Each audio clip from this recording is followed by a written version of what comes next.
Articat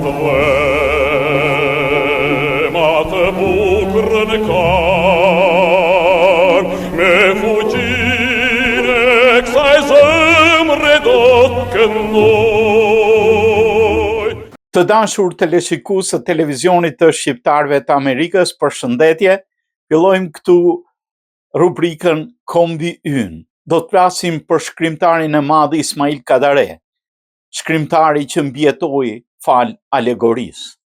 Ismail Kadare lindi më 28 janar 1936 në Gjirokastër dhe mbetet një nga figurat më të jashtëzakonshme të letërsisë shqiptare dhe botërore. Në një regjim ku fjala e lirë ndëshkoi, agjeti strehtë e alegoria, miti dhe historia, duke krijuar një gjuhë letrare që thoshte shumë më tepër se sa lejoi të thuhej hapur.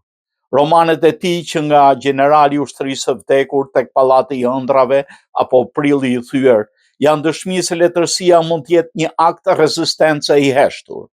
Kadare jo vetëm që mbjetoi përmes alegorisë, po e shndroi atë në armën e tij më të fortë artistike, duke i dhënë një zë, një shoqërie të mbytur e duke vendosur letërsinë shqipe në hartën e botës.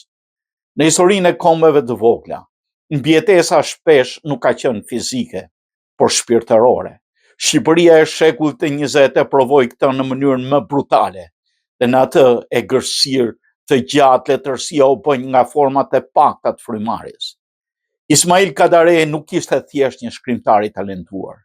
Ai ishte një strateg i fjalës, një njerëz që kuptoi herët se e vërteta nuk mund të thuhej drejt për drejt, por mund të fshihej në simbol, në mit, në histori. Ai mbjetoi dhe na mbajti gjallë, fal alegorisë. Në një regjim ku fjala e lirë konsiderohej krim, Kadare e ktheu letërsinë në një lojë shau me pushtetin. Çdo roman ishte një lëvizje e menduar me kujdes. Çdo metaforë ishte një mburojë. Pallati i ëndrave është një nga shembujt më të qartë të një perandorie imagjinare ku shteti kontrollon edhe ëndrat e qytetarëve. Në pamje të parë, një fantazi orientale, në thelb një akuzë drejt për drejt ndaj një sistemi që kërkonte të kontrollonte jo vetëm veprimet, por dhe mendimet më intime të individit. Lexuesi shqiptar e kuptonte. Censura shpesh jo, gjithmonë po, edhe e kuptonte. Kadare e dinte se historia ishte terreni më i sigurt për të thënë të tashmen.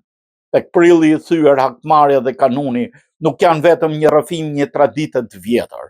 Ato janë metafore një shoqërie të bllokuar në një cikël dhune ku individi nuk ka rrugë dalje. Gjaku që duhet larë, një gjak i ngjan bindjes ideologjike që kërkon sakrifica pafund. Në këtë roman, heshtja flet, më fort se pritma, dhe fati i Gjorg Berishës bëhet fati i njeriu të thjesht në një rend të pamëshirshëm. Shembull tjetër është generali i ushtrisë së vdekur. Një general i huaj kthehet në Shqipëri për të mbledhur eshtrat e ushtarëve të rënë. Është një roman për luftën, por dhe për absurditetin e saj, ku fomat që dalin nga toka janë kujtesa që nuk varroset dot, e shkuara që refuzon të mbyllet. Në një vend ku historia manipulohej vazhdimisht, Kadare na kujton se e vërteta gjithmonë gjen rrugë për të dalë në sipërfaqe, sado thellë të jetë groposur. Forca e Kadares qëndron edhe tek gjua e tij. Ai nuk bërtet, nuk akuzon hapur, nuk mban fjalime, ai sugjeron, ai nënkupton, dhe pikërisht kjo e bën letërsinë e tij të përjetshme. Alegoria nuk ishte vetëm mjet shpëtimi personal. Ishte një mënyrë edukimi për lexuesin shqiptar, i cili mësoi të lexonte midis rreshtave, të dyshonte, të mendonte. Në një shoqëri ku mendimi kritik ishte i rrezikshëm, kjo ishte revolucionare. Por mbjetesa përmes alegorisë kishte edhe kostën e saj. Kadare shpesh u gjykua nga disa si i privilegjuar i regjimit, nga të tjerët si disident i maskuar. E vërteta, si gjithmonë është më komplekse. Ai zgjodhi të qëndronte dhe të shkruante, duke rrezikuar në mënyrën e tij. Nuk ishte heroi i tribunave, por i bibliotekave, dhe ndoshta Shqipërisë i duhej pikërisht ky lloj heroizmi i heshtur. Sot kur fjala është më e lirë, vepra e Kadares na duket edhe më fuqishme, sepse kuptojmë se ajo nuk ishte vetëm produkt i një kohe të errët, por një dëshmi universale për marrëdhënien mes pushtetit dhe individit, frikës dhe dinjitetit, heshtjes dhe rezistencës.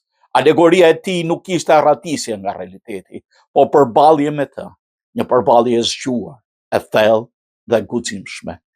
Ismail Kadare mbijetoi fal alegorisë, por dhe alegoria mbijetoi fal tij, dhe përmes saj mbijetoi edhe një pjesë ndërgjegjes sonë kolektive, në një botë që ende përballet me censurë, propagandë dhe frikë.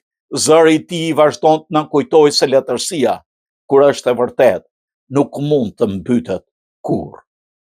Lavdi veprës së tij, lavdi lartësirave ku ai ngriti kombin shqiptar. Të dashur teleshikues të televizionit të shqiptarëve të Amerikës, ne këtu i tham fund rubrikës son Kombi Ynë.